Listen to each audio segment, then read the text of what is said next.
Okay, we are live. All right, Left Tube, I have a treat for you today.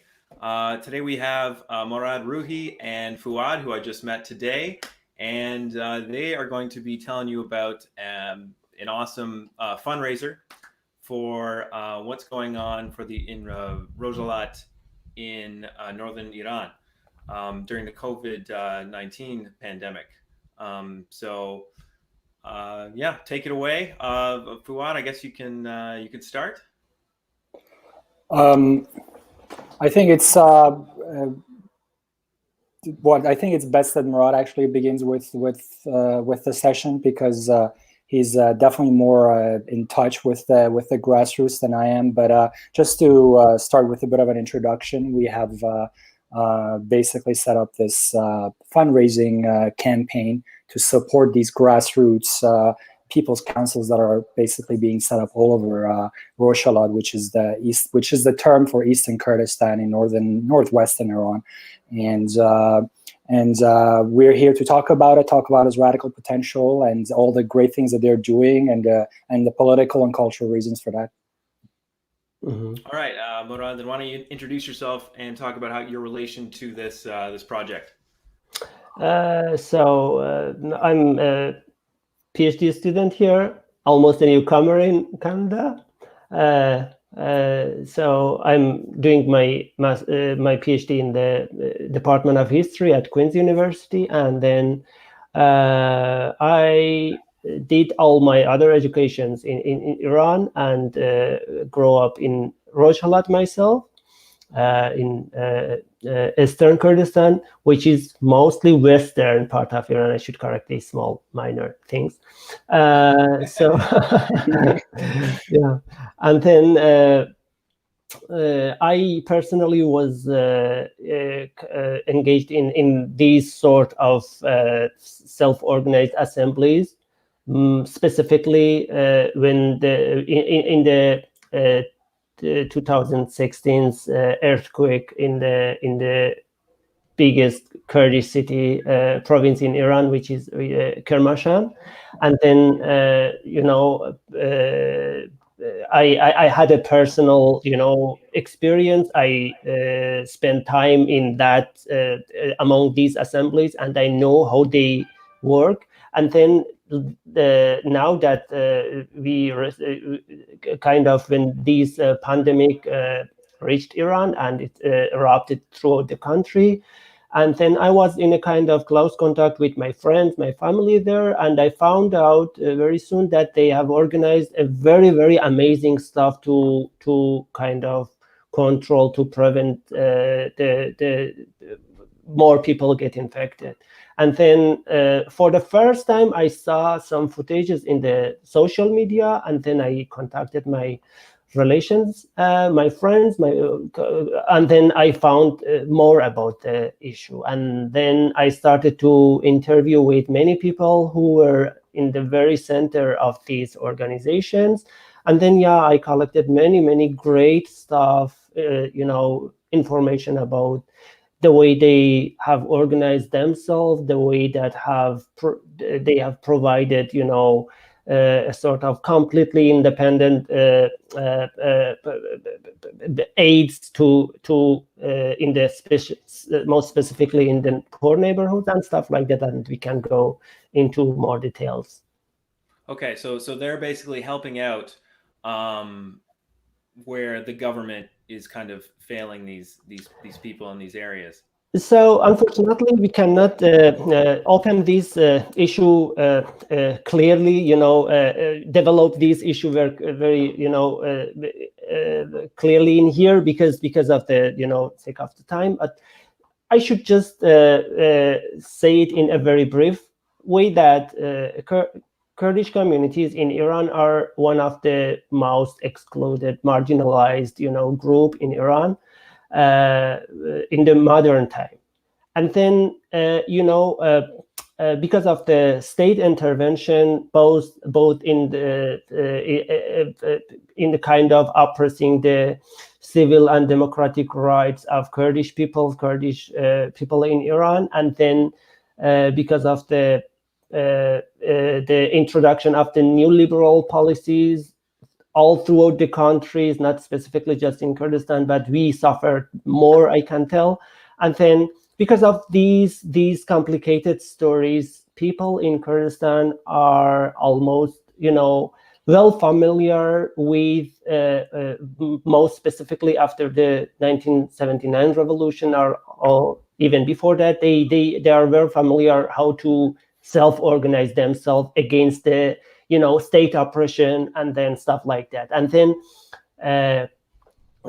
specifically the ecologic, environmentalist activists, in past 2-3 decades, they have organized many great, amazing stuff, and they have reached out to many people, to very depth of the society.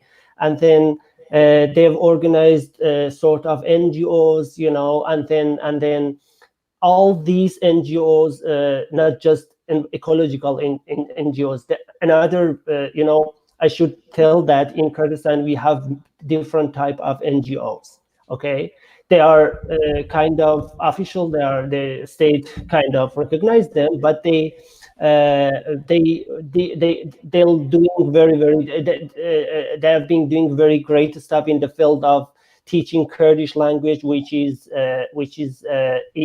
kind of banned in our formal education system. And then human and child right activists who are active in these NGO, and labor activists, which has a very strong tradition in Kurdistan. And then all these activities were around, and then when the pandemic erupted, people were kind of ready, and these NGOs which have been working in different fields, they came together and made a kind of umbrella organization in each city, and they started to cooperate together and organize a kind of whole quarantine system for the city in the lack of zero state support. That's So, and amazing. all these stuff has been organized in a kind of completely different, independent way, just by the very potential which exists inside the society itself, without zero help from any sources outside from the society. So they're distributing like personal protective equipment. Are they handling things like food and shelter, things like? Yeah, I should add that it is not just restricted to the cities. Even in the countryside, the villagers have organized a kind of collective isolation system. They isolated their village and they controlled. They established checkpoints controlling any communication between the villages and outside, and then they have organized this stuff. But in the cities, and there is a very kind of organic close cooperation between the city and the countryside, cities and countrysides. Activists know each other, and then they have a very close contact. They aid each other, and they know that, for example, in the city, they know what the villagers are in need, and they have been providing stuff for them in the countryside, so that they prevent excessive communication between and trips between countryside and people. I'm saying this, that in these past two specifically in past 2 decades, people have been practicing these kind of self-organized way, because we have been through lots of tragic stories. You're forced to almost. And then they were prepared almost when the pandemic erupted. And then in the city, as I said, different NGOs came together and made a umbrella organization, sort of. It is not a kind of recognized organization. Everything have been organized in a grassroots base, and then they divided the city between different districts, and kind of divided work between themselves. Each NGO would be responsible for a specific area in the city, or for a specific provision the specific, aids for for example, as you said, health equipment, food packages, providing aid, financial aid for those who lost their jobs, and and they have been covering many different issues in this time of which kind of economy was almost collapsed, and they have been organizing not only just health provisions for the people, even they have been aiding the nurses in the hospitals. They have been providing the health equipment for the nurses in the hospitals, because they didn't have enough of that they didn't have received enough of that from the state. So yeah, that's these, and there is lots of detailed story about these that we cannot be covering it in a very kind of this short. It sounds like there's a lot we in the West can learn from these assemblies and this kind of culture of coming together in times of need. So why don't I put it to Fouad to explain the campaign itself and the request for funding and what people can do to help. Thank you. Actually, if you don't mind, I'll talk about the radical potential of it a bit more. Okay. Some of the stuff that Murad some of the stuff that Murad didn't cover, and then I will get to the campaign details. So I also forgot to introduce myself. I'm Fouad Oveisi. I work on strategies of transitioning from capitalism, generally on left-wing strategy, and I run the Rojava strategy website. My interest in Kurdistan is particularly on the issue of Rojava, the revolution in Rojava, but obviously I'm from Rojhilat, and I have deep ties of all sorts with the region. The main thing that we have to kind of look at when we look at what's happening, and as a way of relating it to the wider context in the world, is that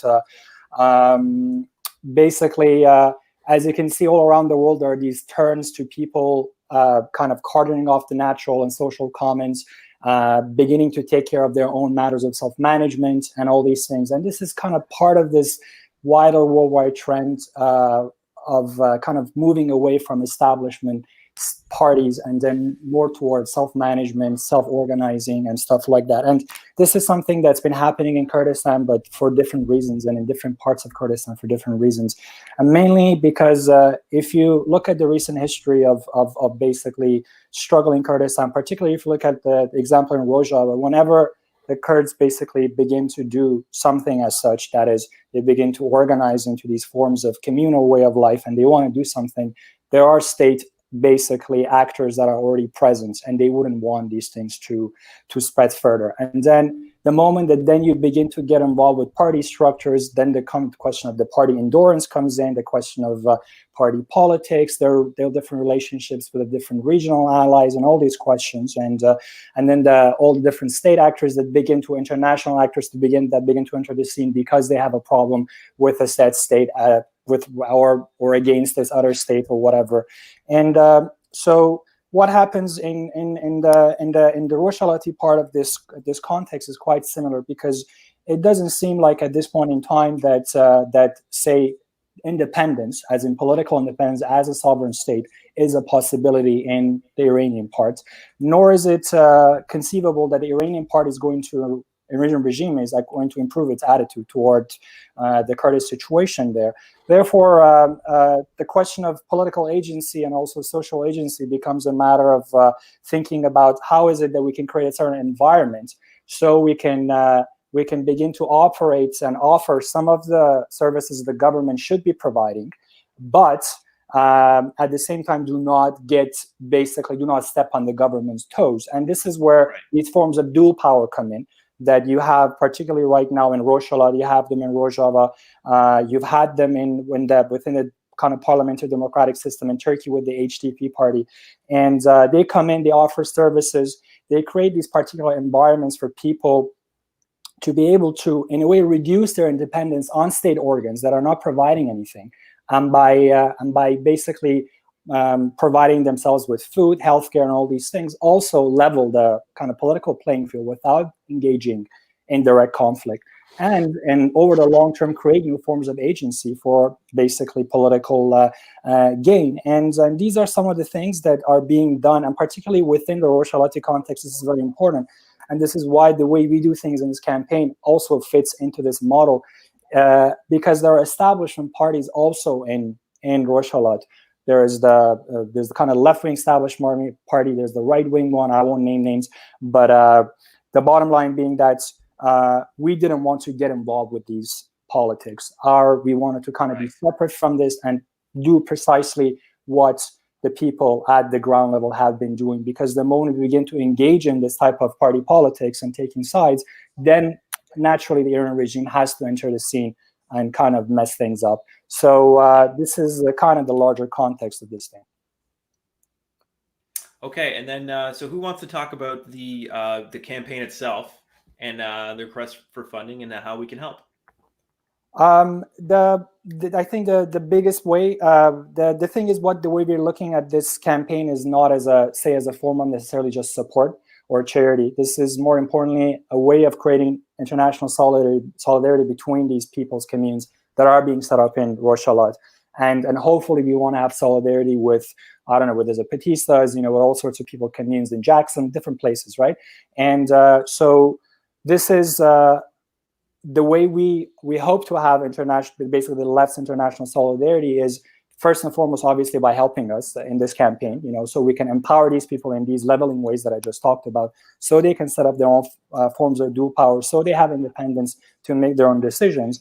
But at the same time, by kind of just getting in touch with us, letting us know how they want to be part of this, help us think about things, help us do things together, how we can connect these different communes together so they can do things independently of these sort of state and bank and financial structures that are part of the problem that we have right now, because getting the money there, for example, can be a problem. So how we can mobilize all this kind of potential that's within the left, in terms of ways of moving money online, in terms of creating forms of social solidarity online. These are some of the things in which we could definitely use more help, aside from the financial component of things. So you guys have a financial goal, and how are you doing on that so far? I think we are doing better than expected. We are kind of getting close to our phase one's goal. I mean, we have like 6 days left, and we've done pretty well. We are pretty much within 75% of our goal for the first phase of the thing within 3 days, and we still got many more days left. So we might just raise the bar, further and go. But I can't speak on behalf of the group. But it's going well. But definitely, as I said, the money is as important as creating the forms of international solidarity that can turn this into an enduring political structure. So we're also looking for more people to sign our petition, to get in touch with us, for us to talk more about these things like this. And Okay, well, before we move on, I just want to note that the link to the campaign is in the description. Click on that. It's also really easy to donate. I did that earlier today. It was just a click with PayPal. So yeah, go ahead and do that if you're watching this now or later during the week. Okay, let's move on to. So do you think are there any lessons from how the Rojhilat assemblies are working that we can learn from in the West in particular?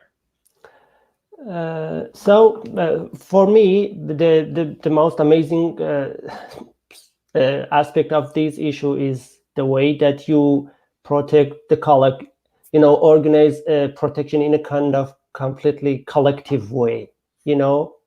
I've been seeing here that people are concerned more in a sort of individual way, protecting yourself, your family, or kind of stuff like that. But when I was looking at these sort of organizing a completely a collective way of protecting the society, it was the most amazing aspect of the and then kind of sharing whatever you have with society and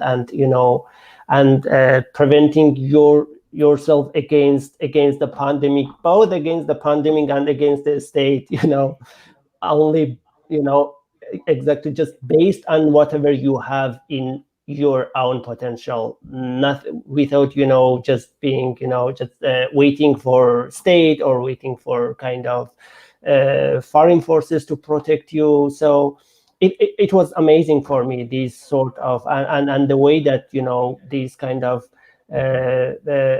self-confident that people have been practicing throughout all these amazing stories.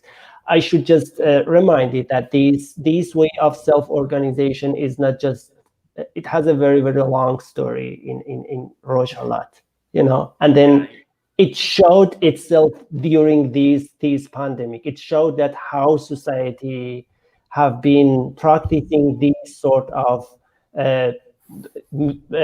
kind of grassroots activities for almost 2 decades or more, and now it kind of has become a kind of exhibition to showing these sort of self-empowerment. Right, and it's an example of community and solidarity are really our best weapons, whether it's pandemic, whether it's repression, whatever the issue is. So from my perspective in the West, Iran has been going through a lot lately. So I'm wondering, what do you see, like the issues with the plane shooting down, the general dying. Now we have COVID-19, and Iran has been especially hit bad, more than a lot of other countries. So, is this a time when these assemblies can, there's even more radical potential for them to move forward in making a better society? I kind of want to disagree with you both on a bit on the comments earlier, because it relates to your question now. Because I do think that these communities and solid, basically assemblies, are very important, and I think organizing is the base of how we do things in the left. And the more democratic and the more autonomous it is, obviously, the more possibilities for radical democracy and forms of cooperative government and economy is there. But then there is, especially within, and because we're talking about kind of the East-West thing, because obviously we're talking about very different social, political dynamics and contexts, what we have in the Middle East and how it happens, similar forms of things within liberal democracies here in the West. The main thing, however, being is that usually with these experiments, you're always dealing with some adversity from the establishment, from the status quo. Now, in the Middle East, it's usually from particular state actors, that they take basically that they take the form of an authoritarian state. Whereas what we just saw, for example, with the Bernie Sanders campaign is the establishment, it's the American political establishment. So I think it's very important that we realize that as we are organizing these campaigns and as we are thinking about forms of autonomy, community solidarity, we have to begin to think ahead about the ways in which the establishment is going to come for it. They are going to try to put, make things difficult, and they do things and they have all the means to do it. So how do we begin to presuppose ways of organizing, or shall we say, how do we organize with these forms of adversity being presupposed in the ways in which we structure our economy and all these things? Because, as I said, this happened in Rojava, but then the moment that there was ISIS and there was Turkey and all these different elements involved, the whole thing began, in a way, unraveled. The radical potential of it basically had to be diverted into war, into self-defense and all these things, right? And when you begin to put money and social resources into self-defense, then you obviously have to take them away from growing the community and from solidarity and from particular forms of autonomy. So I think I also want to say that, and this is something that both in Rojhilat and both in the West we should be working on a bit more, and it's the question of how do we begin to organize with this basically assumption that we're going to have to contend at some point for some sort of power, and how do we do this democratically without falling back, say, on the usual cliches of decisive struggles, and decisive moment and divine violence, and all these things that kind of begin to step in and come in and really kind of become apologies for not organizing ahead and thinking about how we should be already prepared for adversity. Right, absolutely. Okay, well, that's basically all the questions. Actually, I don't know if anybody wants to talk about how neoliberalism plays into this, or we can just into the current crisis in Iran, or we can just move on to kind of our final statements. It's up to you guys. I think it's relevant. I think, Murad, you should talk about that, but then I'll give a bit of a comment on this subject too, because it relates to what you spoke about earlier about the situation around all these things. Now, next to the plane and the killing of Soleimani and all these things, there were also these protests in Iran. These protests for months in Iran, and working class people, especially in parts of Rojhilat, the very same people are organizing right now. We're coming out. They were arrested, they were killed, all sorts of things. Now, in the middle of all these things, there were these student protests in Tehran University, and the students were holding up this banner, and they expressed their solidarity with the international left against global neoliberalism. And there was this huge attack from the Iranian right and also from basically reactionary factions of the Iranian left against this banner, saying that, we don't have neoliberalism in Iran, and Iran is not part of the global, economic system. You don't even have capitalism in Iran and all these things.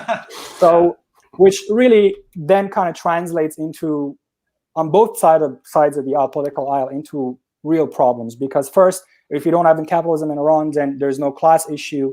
Then the class issue, if it doesn't exist, then there is no ethnicity issue. Then the Kurdish issue is also really not a non-issue. It's just an identity excuse. It really doesn't have material basis. And also this becomes an excuse for the kind of reactionary left, to say that, you guys are just playing the identity card and you don't have legitimate economic and also it's a different context for your grievances and all these things. So this is a key question, but I'll let Murad speak about it more. Mm-hmm. I wish there was more time and we could discuss it in more detail, but suffice it to say that, neoliberal policies were introduced to the country immediately after the conclusion of Iran and Iraq war. And since then, since the Hashemi Rafsanjani presidency, the neoliberal policies have been practicing without any interruption all throughout the different states that we have had during these past 3 decades or so. And then it started with Hashemi Rafsanjani presidency, continued during the Khatami, and I can say that it became much more popular during the reformist movement, it called in Persian Islah Talab. When these reformists came to power, it kind of they hegemonized the neoliberal policies. I remember myself as a high school student, I read stuff in newspaper. I was a high school student, and whatever the reformists would say, oh, that's great, that's great. And I had no idea what neoliberals mean as a high school student. And then they were advocating for commodification, for privatization, and they, kind of linked it to freedom. We wanted freedom, and do you want freedom? So it goes through, commodification and privatization and stuff like that. And then it became very, very popular during the reformist reform movement in Iran, and then it continues in a very, very bad way after even the movement. And then, so now privatization has kind of devastated the education system. I have been teaching for 15 years in Iran, in poor neighborhoods in Tehran, in Kurdistan, and I saw how this privatization has devastated the education system at the first stage, and how it has, kind of prevented the poor families from, children from receiving a high quality education. And then when it comes to the nature, to the environment, they have privatized the jungles, the forest, and then we have one another, crazy story, dam building and killing the water, which cannot be covered clearly in here. But and then and all this stuff, and stay and the one point state as the kind of selling out whatever it had to the private sector, and now there are millions in the country, and most specifically in the marginalized community and in the working class communities in Iran, which have been kind of experiencing all these miseries for decades. And the sanction has kind of added to whatever we had been through all throughout these years. And then so no effective healthcare, no kind of with a kind of coverage in good coverage in the society. So society are millions of the huge percentage of among the marginalized group, which Kurds one of them, are really fragile nowadays, and they need that's why they have organized these things. So it, on the one side, it shows that they have been doing very well, and the other side of the story is that they were in need. In there was no other way to continue life without these kind of self-protection. So these neoliberal policies are the main factor of the issue. We cannot understand all this stuff without dealing with it in a very, very, very kind of detailed way, and understanding how it has been affecting the healthcare, the education, the environment, the agriculture sector, and all this stuff has kind of been through very, very tragic stories, which unfortunately has not been covered that much. As Fuad said, that people do not think that we have even capitalism in Iran, neoliberalism. So these assemblies are really by necessity almost. There's no other option for the Rojhilat. So all right. So let's wrap it up. We're a little bit longer than we anticipated. So if anybody wants to say a final give a final pitch to viewers, go ahead, make your pitch now. For you. In terms of a pitch, it's I think it's about time that we in the left begin to have meaningful international solidarity with each other, and to do this by kind of bypassing state and shall we say institutional mechanisms, and I think these are. And thank you, Steve, for basically making this possible. These are great ways of actually being able to kind of get the message across, situate the context, and to facilitate this type of basically solidarity. So I think they should get in touch, and we should have a talk and see how we can both help each other. All right, great. So anybody watching, just make sure to click that link down below. Sign up, get in touch with me or Murad or Fuad if you want to help, if you have any questions. Other than that, Murad, do you have anything left to say, or should we sign up? No, I would just want to thank you so much. I really appreciate your solidarity. I've received lots from this sort of solidarity from you, Steve, and many thanks for providing this opportunity. And we are just looking forward to our really friends, which is the leftist. We are looking for receiving solidarity from our real friends in the Western. And they have been giving it to us. Exactly. We would love to get in touch with more people from around the world. Thank you very much. Yeah, and thank you for your patience because of my language difficulty. Yeah, it's okay. You did great. You did great. All right, so I'm gonna spread this video far and wide as much as I can. See if I can get as many people to retweet it and share it, so you guys can you'll have as much